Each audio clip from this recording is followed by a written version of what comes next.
Friends, today we're talking about the 24th gift, the gift of sacrifice. We're starting the book of Leviticus, and the whole book of Leviticus is talking about sacrifices. Now the word sacrifice, as soon we're going to see, is the wrong translation for the Hebrew word korban.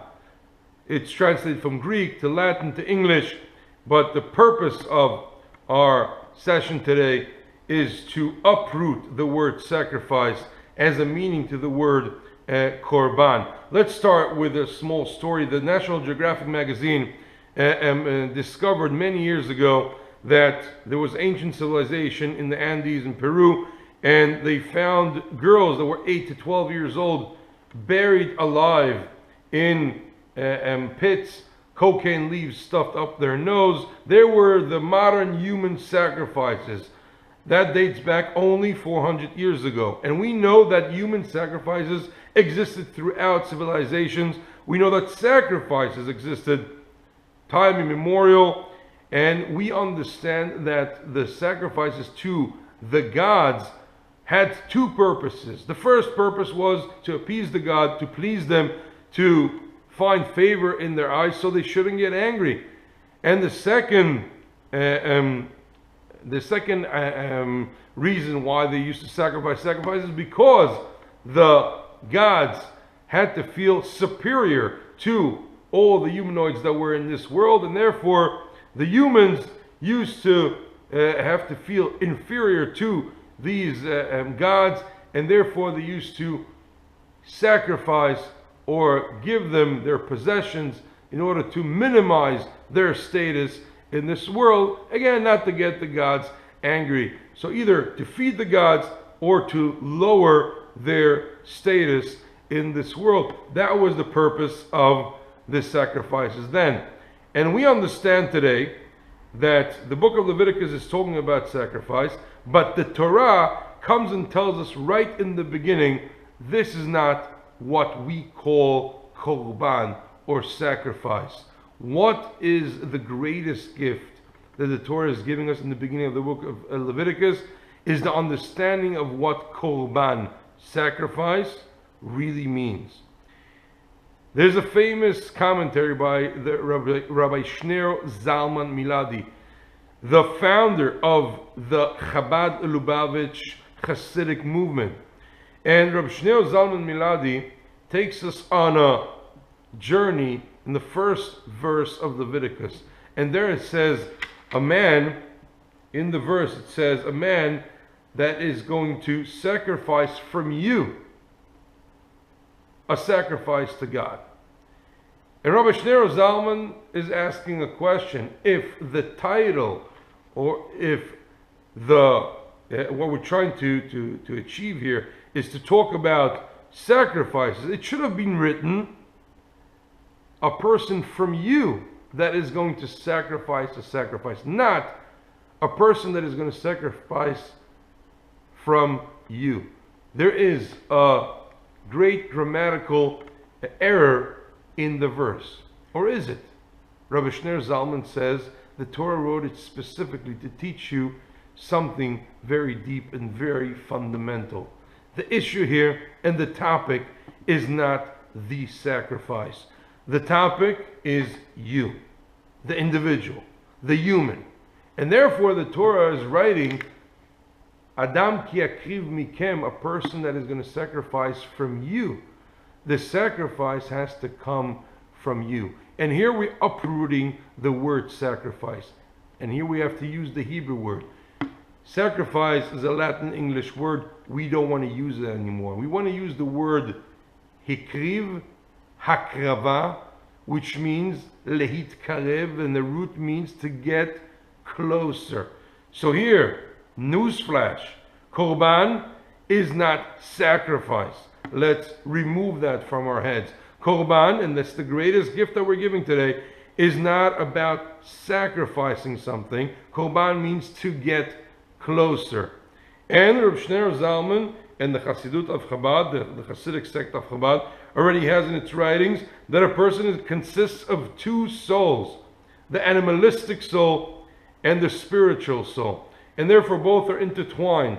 And if you want to get rid of your animalistic soul, because humans and animals consist of the same material pattern. They both have hearts, eyes, livers, and other internal organs and other organs that you can see visually. And the purpose is to remove that and to connect to the spiritual realm.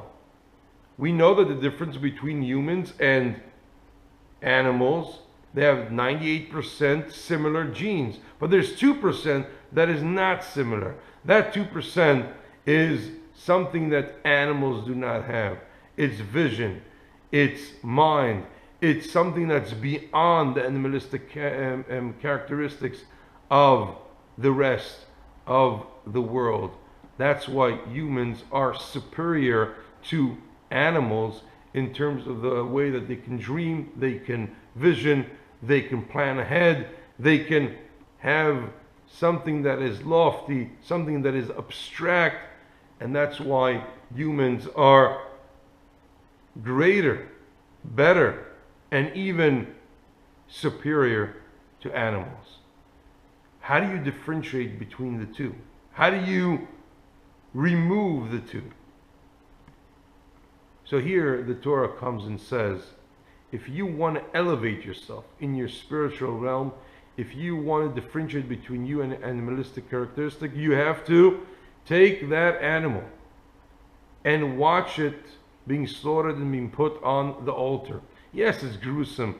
Yes, all the animal rights activists are going to cry out now.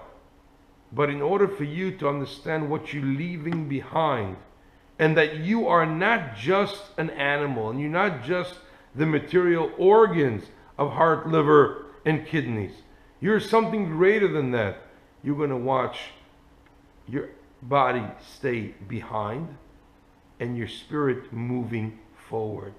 And that's one idea of getting closer to spirituality, by leaving your materialistic body behind there on the altar.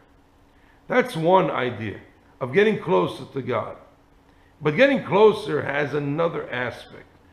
Isaiah is criticizing the people of Israel and saying to them, why does God need your sacrifices? I had enough with sacrifices and with the blood of the bulls and with sheep and with goats. I do not want your sacrifices anymore. You know what I really want? Is for you to teach justice, is for you to judge an orphan favorably, is for you to fight for widows. That's the will of God. The will of God is for people to get closer to each other. And if that's the will, and that's the purpose of the sacrifice, we must understand, how is that possible? The priests, and that is the goal of the Jewish people, to become a nation of priests. The priests in the temple worked there 2 weeks a year. That's all. And the rest of the time, the priests and the Levites had one goal, and that is to teach the nation of Israel and to become their social workers, teaching them justice, teaching them how to treat each other, and taking care of the poor, the needy, the orphans, the widows. That was their purpose throughout the year. But for 2 weeks, they went into this big theater called the temple. And there they saw sacrifice and being sacrificed. And they saw blood and guts right there on the altar. And they left their physical ego behind, symbolized by the materialistic animal that was there on the altar, and they engaged in self-sacrifice, which means leaving the ego behind and moving forward towards a world of giving, because for the rest of the year, that was their purpose. So the temple for them was a theater, a training ground to leave material behind and move forward to a life of giving. And we see that with Abraham. Abraham, when the 3 people come to him in the tent and he doesn't know that they're angels, he runs towards them. And the first time that the word bakah, which means a calf or a bull, is represented in the Torah, is mentioned in the food that Abraham prepares those three people. And the first sacrifice is the sacrifice of giving to other people. So therefore, we understand that sacrifices, or in Hebrew korban, to get closer, means to get closer to each other. So today, we're not talking about sacrifice for peace, or sacrifice for war, or sacrifice for your work or your job, but korban means to get closer to each other. So today we learned, when we uprooted the word, we do not use the word sacrifice anymore. From now on, we use the word getting closer in two aspects. Getting closer to God, to spirituality, leaving the ego behind. And number two, getting closer to one another and leaving our ego behind, burning on that altar. Do we still need sacrifices? That's a good question. Until humanity is fixed and we learn these two aspects, could be that we still need this big theater of the temple, looking at animals burning, or animalistic concept burning on the altar, in order for us to engage in spirituality and engaging in help to one another.